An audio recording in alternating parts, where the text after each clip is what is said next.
Hi friends, this is Janu. ఈరోజు ఒక interesting టాపిక్తో మీ ముందుకు వచ్చేసాను. మరి లేట్ చేయకుండా ఈ వీడియో స్టార్ట్ చేసేద్దామా? 2021 నవంబర్ 19 చంద్రబాబు నాయుడు గారు తన కుటుంబంపై జరిగిన అవమానానికి జీవితంలో అత్యంత బాధపడిన రోజు. 2024 జూన్ 4న అదే చంద్రబాబు నాయుడు గారు తన ఘన విజయోత్సవ సంబరాలను కుటుంబాలతో కలిసి జరుపుకుంటున్న సందర్భం.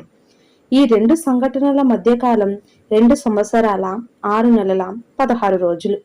ఈ మధ్యకాలంలో చంద్రబాబు నాయుడు తన విజయానికి బాటలు ఎలా వేశారు? టీడీపీకి ఘన విజయాన్ని ఎలా అందించారు? కష్టాలు, సవాళ్లను తాను ఎలా ఎదుర్కొన్నారు?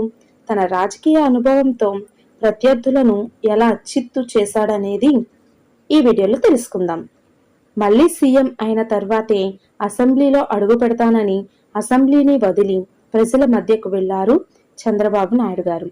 ప్రభుత్వ పనితీరుని ప్రశ్నిస్తూ వారి తప్పులను ఎప్పటికప్పుడు ఎండగడుతున్న చంద్రబాబును స్కిల్ డెవలప్మెంట్ కేసులో సెప్టెంబర్ 9, 2023న నంద్యాలలో అరెస్ట్ చేసి రాజమండ్రి సెంట్రల్ జైలుకు పంపారు.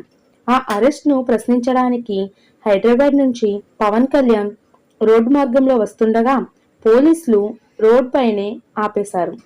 తండ్రిని కలవడానికి వెళ్లిన నారా లోకేష్, భువనేశ్వరి బ్రాహ్మణులని పోలీసులు నిలిపివేశారు. రాజమండ్రి సెంట్రల్ జైల్లో చంద్రబాబును కలిసిన తర్వాత పవన్ వచ్చే ఎన్నికల్లో టీడీపీ, జనసేన కలిసి పోటీ చేస్తుందని ప్రకటించారు. ఈ క్రమంలోనే 53 రోజుల తర్వాత చంద్రబాబు నాయుడు గారు బెయిలుపై బయటికి వచ్చారు. జగన్ను గద్దె దించడానికి ఏ ఒక్క అవకాశాన్ని వదులుకోకూడదని నిర్ణయించుకున్నారు. కేంద్రంలో కూడా తనకు బలం చేకూరాలని భావించిన చంద్రబాబు గారు గతంలో పొత్తు పెట్టుకున్న ఇండియా కూటమిని కాదనుకొని ఎన్డీఏతో పెట్టుకున్నారు. తన టార్గెట్ జగన్ మాత్రమేనని, ఏ ఒక్క ఓటును కూడా చేర్చకూడదని టీడీపీ, జనసేన, బీజేపీ కూటమిని ఏర్పాటు చేశారు. శత్రువును దెబ్బ కొట్టాలంటే ఎలాంటి ఎత్తులు వేయాలో చంద్రబాబు గారికి బాగా తెలుసు. కూటమిని దెబ్బతీసేందుకు వైసీపీ ఎన్ని కుయుక్తులు పన్నినా వాటన్నింటినీ తన రాజకీయ అనుభవం, తెలివితో తిప్పికొట్టారు. ఎన్ని ఆరోగ్య సమస్యలున్నా ప్రతి నియోజకవర్గంలో తానే స్వయంగా ప్రజలను కలుస్తూ ధైర్యం నింపారు. ఇదే గొప్ప విజయానికి కారణమైంది.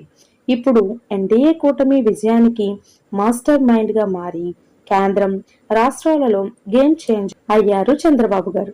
ఎవరైతే పవిత్రమైన అసెంబ్లీలో తన కుటుంబాన్ని అగౌరవపరిచి అవమానించారో వారందరూ చంద్రబాబు ధాటికి దారుణంగా ఘోర పరాజయాన్ని మూట కట్టుకున్నారు. వారందరికీ ఇదే దారుణమైన అవమానం.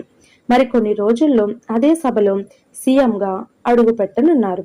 తన కుటుంబానికి జరిగిన అవమానానికి ఇతర కుటుంబ సభ్యులంతా చంద్రబాబు నాయుడు గారికి తోడుగా ఉంటూ టీడీపీ విజయానికి కృషి చేశారు. తాను కుటుంబంగా భావించే ఆంధ్ర ప్రజలంతా తిరిగి అధికారాన్ని అందించారు. ఇప్పుడు కేంద్రంలో ఏ పార్టీ అధికారంలో ఉండాలని డిసైడ్ చేసే కింగ్ మేకర్గా చంద్రబాబు గారు మారారు. ఇది కదా విజయం అంటే, ఇది కదా అసలైన గెలుపంటే.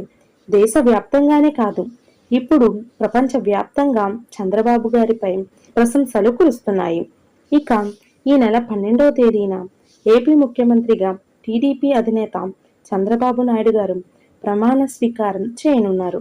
ఆయన ప్రమాణ స్వీకారోత్సవానికి ముమ్మరంగా ఏర్పాట్లు జరుగుతున్నాయి. గన్నవరం ఐటీ పార్కు దగ్గర 14 ఎకరాల్లో సభా ప్రాంగణం సిద్ధం చేస్తున్నారు. విఐపీలు పెద్ద సంఖ్యలో తరలి రానున్న నేపథ్యంలో ప్రముఖుల కోసం 5 ప్రత్యేక గ్యాలరీలు ఏర్పాటు చేస్తున్నారు. ఇక ప్రధాని నరేంద్ర మోడీ కూడా వస్తుండటంతో పటిష్ట భద్రతా వలయాన్ని ఏర్పాటు చేస్తున్నారు.